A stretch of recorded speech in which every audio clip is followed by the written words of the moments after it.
दोस्तों नमस्कार। स्वागत है आपका हमारे इस YouTube मंच पर। दोस्तों एक कहावत आपने सुनी होगी, मतलब निकल गया तो पहचानते नहीं। और ये बिल्कुल सटीक बैठ रही है महाराष्ट्र के निवर्तमान मुख्यमंत्री एकनाथ शिंदे के ऊपर। जब उद्धव ठाकरे की पार्टी तोड़नी थी, बाला साहब ठाकरे की विरासत को छिन्न भिन्न करना था, तो बड़े करीने से गुवाहाटी मॉडल के तहत इनका इस्तेमाल किया गया। लेकिन अब कम से कम जिस वक्त ये वीडियो हम रिकॉर्ड कर रहे हैं उस वक्त तक वो मुख्यमंत्री तो हैं, लेकिन आगे मुख्यमंत्री नहीं रहेंगे। आगे उनकी जगह भारतीय जनता पार्टी का कोई नेता मुख्यमंत्री बनेगा। लेकिन एकनाथ शिंदे का इस्तेमाल करके जिस प्रकार से एकनाथ शिंदे को दूध की मक्खी की तरह भारतीय जनता पार्टी के लोगों ने किनारे करने की कोशिश की है, क्या उसके बाद महाराष्ट्र की सियासत या देश की सियासत में बीजेपी को लेकर जो मुगालता लोगों में दिख रहा है वो बना रहेगा? अजीत पवार तो इस बात से संतोष कर लेते हैं कि जैसे नीतीश कुमार बिहार में परमानेंट सीएम है, वैसे ही वो परमानेंट डिप्टी सीएम है। उनकी नियति में डिप्टी सीएम ही लिखा हुआ है, जैसे नीतीश कुमार की नियति में सीएम बनना ही लिखा हुआ है। लेकिन एकनाथ शिंदे बहुत अरमान थे। जितने विधायकों को वो उद्धव ठाकरे की पार्टी से, उनके कैंप से तोड़ कर लाए थे, उससे ज्यादा वो जिता कर लाए। महाराष्ट्र में एक कोने से दूसरे कोने तक दौरा भी किया।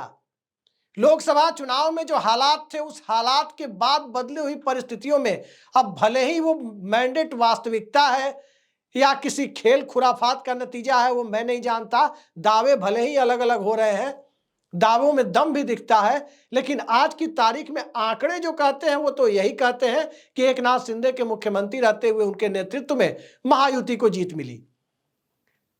सीताराम केसरी के बाद यह दूसरा उदाहरण है। ये 140 सीटें जीतने वाली, 140-42 सीटें जीतने वाली कांग्रेस पार्टी सीताराम केसरी को चुनाव के बाद अध्यक्ष पद से हटा देती और भारतीय जनता पार्टी 230 के करीब, 225 से ज्यादा सीटें जिताने के बाद, प्रचंड बहुमत में आने के बाद एकनाथ शिंदे को किनारे लगा देती है। तो क्या महाराष्ट्र की राजनीति में एकनाथ शिंदे और अजीत पवार ये इंडिया के साथ चले जाएंगे? दरअसल एकनाथ शिंदे को मुख्यमंत्री पद पर अजीत पवार भी नहीं चाहते। अजीत पवार खुद मुख्यमंत्री बनना चाहते हैं, लेकिन उन्हें बखूबी पता है कि भारतीय जनता पार्टी उन्हें मुख्यमंत्री नहीं बनाएगी। अजीत पवार को यह भी पता है कि महाविकास आघाड़ी के समर्थन से वो मुख्यमंत्री नहीं बन सकते। तब तक नहीं बन सकते जब तक एकनाथ शिंदे भी उनका समर्थन ना करें। यानी एकनाथ शिंदे न तो अजीत पवार को मुख्यमंत्री बनाने के लिए गठबंधन छोड़ सकते हैं और न ही अजीत पवार एकनाथ शिंदे को मुख्यमंत्री बनाने के लिए गठबंधन छोड़ सकते हैं। भले ही इंडिया गठबंधन के साथ इन दोनों का साझा आंकड़ा मिलकर बहुमत के आंकड़े को पार कर जाता हो, लेकिन तब भी वो हालात नहीं बनेंगे। हालात जिनके पक्ष में है वो भारतीय जनता पार्टी है और भारतीय जनता पार्टी सत्ता में आने के करीब करीब वो सत्ता में आ चुकी है, लेकिन अब तक मुख्यमंत्री तय नहीं कर पा रही है। देवेंद्र फडणवीस की अपनी दावेदारी है, देवेंद्र फडणवीस के पीछे आरएसएस है, देवेंद्र फडणवीस के पीछे महाराष्ट्र के भाजपा विधायक दल में एक ठीक ठाक संख्या है, लेकिन देवेंद्र फडणवीस के पीछे भारतीय जनता पार्टी की सियासत के चाणक्य नहीं है, क्योंकि चाणक्य की इच्छा तो दूसरी है। चाणक्य को जरूरत मध्य प्रदेश मॉडल की है, उड़ीसा मॉडल की है, राजस्थान मॉडल की है, गुजरात मॉडल की है, हरियाणा मॉडल की है। भारतीय जनता पार्टी में ताकतवर मुख्यमंत्री का दर्जा तो सिर्फ दो ही लोगों को हासिल है।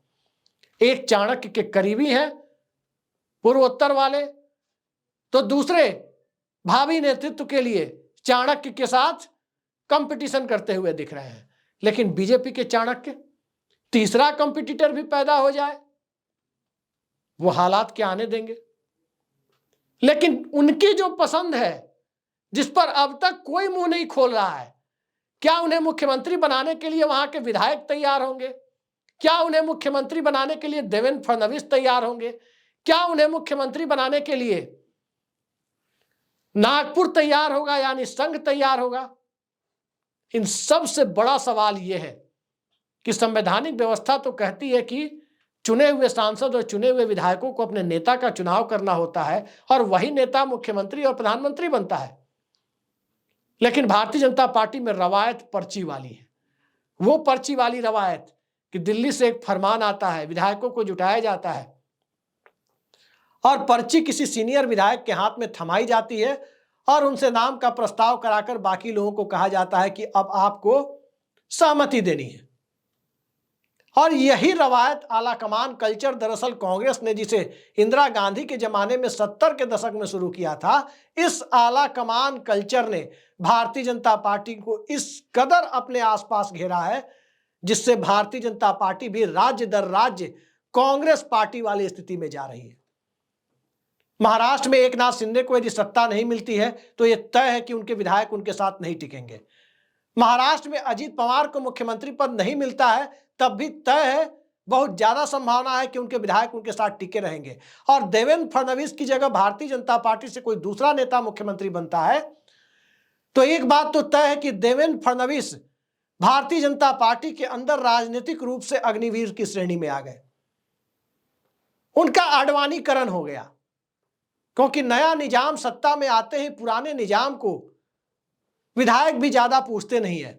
यकीन ना हो तो शिवराज सिंह चौहान का उदाहरण देखिए। अपने कॉलेज में जाकर एहसान मेरे दिल पे तुम्हारा है दोस्तों, ये दिल तुम्हारे प्यार का मारा है दोस्तों, यही गाना उनके लिए बचा है जो अक्सर वो गाते हुए दिखते हैं। कई बार ट्रेनों में भजन भी करते दिख जाते हैं। लेकिन महाराष्ट्र तो नए निजाम को सलामी ठोक रहा है। मध्य प्रदेश भी शिवराज सिंह चौहान की जगह नए निजाम को सलामी ठोक रहा है। महाराष्ट्र तो उस निजाम को सलामी ठोकने की तरफ है जिस निजाम पर कौन बैठेगा वो चेहरा अब तक अननोन है। देवेंद्र फडणवीस की दावेदारी को कोई खारिज नहीं कर सकता, लेकिन देवेंद्र फडणवीस के मुख्यमंत्री बनने का मतलब एक मराठा को मुख्यमंत्री पद से हटाकर, जो राज्य की आबादी का 1/3 होता है, तो 1/3 आबादी से आने वाले बेहद प्रभावशाली समाज के नेता एकनाथ शिंदे को मुख्यमंत्री पद से हटाकर देवेंद्र फडणवीस को, एक ब्राह्मण समुदाय को जिनकी आबादी केवल 3% है, उन्हें मुख्यमंत्री बनाए जाने का संदेश महाराष्ट्र में क्या होगा, इस बात को चाणक्य से बेहतर, आधुनिक चाणक्य से बेहतर कोई नहीं जानता। यह संदेश शरद पवार की राजनीति को, उद्धव ठाकरे की राजनीति को एक बार फिर से हार कर जीतने वाले बाजीगर की स्थिति में लाकर खड़ा कर देगा। जनता के बीच सबसे बड़े बाजीगर वही कहे जाएंगे और फिर उसके बाद न तो अजीत पवार अपने विधायकों को लंबे समय तक संभाल पाएंगे और न ही एकनाथ शिंदे अपने विधायकों को लंबे समय तक संभाल पाएंगे। भारतीय जनता पार्टी के अंदर से जो मराठा जीते हैं उनकी स्थिति भी कमोबेश वैसी ही होगी। तो इस परिस्थिति में क्या वाकई देवेंद्र फडणवीस मुख्यमंत्री बनाए जा रहे हैं? महाराष्ट्र में लोगों ने देखा है कि विलासराव देशमुख का रिप्लेसमेंट सुशील कुमार शिंदे से हुआ था, जो नॉन मराठा थे, दलित समुदाय से आते थे। लेकिन चुनाव के बाद सुशील कुमार शिंदे की जगह फिर 2004 में विलासराव देशमुख की वापसी हो गई। फिर उसके बाद जब 26/11 के हमले के बाद विलासराव देशमुख की कुर्सी गई, रामगोपाल वर्मा के साथ जब वो चले गए थे ताज होटल में, उसके बाद उनकी कुर्सी गई थी। वो गलती नहीं की कांग्रेस पार्टी ने, और पहले पृथ्वीराज चौहान फिर अशोक चौहान, यानी मराठा का रिप्लेसमेंट मराठा से किया गया। भारतीय जनता पार्टी ने 2014 में जो परिस्थितियों में जीत हासिल की, उसने गुजरात वाला प्रयोग दोहराया, उसने उत्तर प्रदेश और बिहार वाला प्रयोग दोहराया, उसने हरियाणा वाला प्रयोग दोहराया। प्रयोग क्या था? सबसे प्रभावशाली समाज के या किसी भी प्रभावशाली समाज के चेहरे की जगह राज्य में एक नॉन डोमिनेंट कम्युनिटी का मुख्यमंत्री खड़ा करना।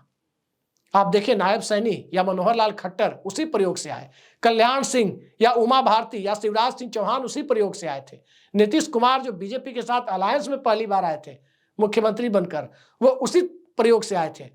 लेकिन एक दूसरा बड़ा फर्क यह है कि इन सभी राज्यों में जो प्रभावशाली समुदाय हैं उनमें किसी की भी आबादी मैक्सिमम 12, 13, 14% से ज्यादा नहीं है। महाराष्ट्र में मराठा समुदाय की आबादी 33% के करीब जाती है।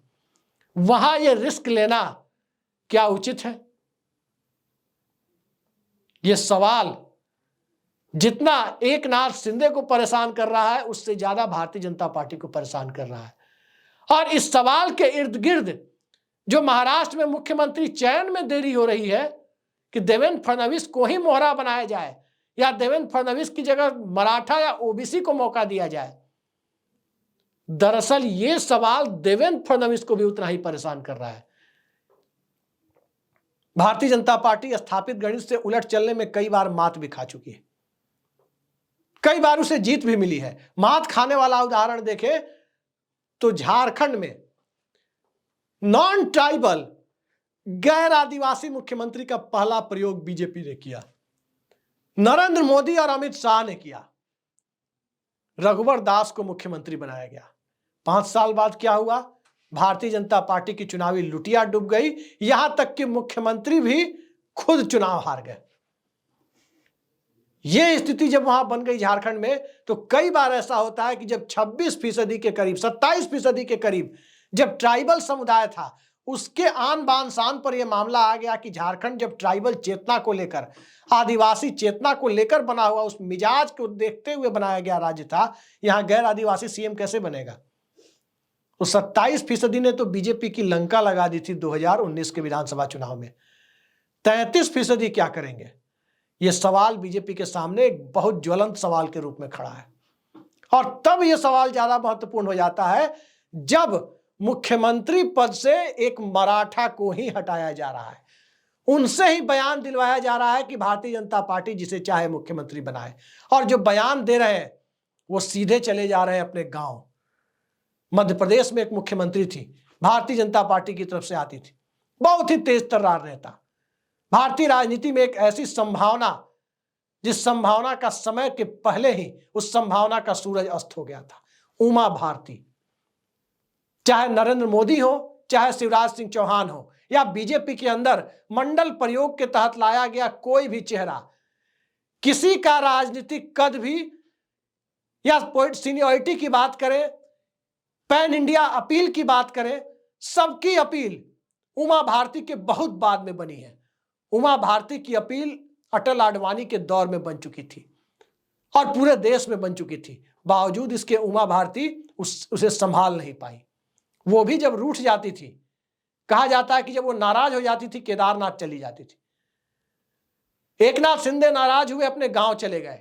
देवेंद्र फडणवीस सीएम नहीं बने। अगर नहीं बने, मैं नहीं जानता बनेंगे या नहीं बनेंगे, लेकिन अगर वो सीएम नहीं बने, वो नाराज होकर कहां जाएंगे? ये एक सवाल और बड़े सवाल के रूप में खड़ा हो रहा है। दरअसल महाराष्ट्र ने भारतीय जनता पार्टी के लिए संभावनाओं का द्वार भी खोला और मुसीबतों का पहाड़ भी एक साथ लेकर आया।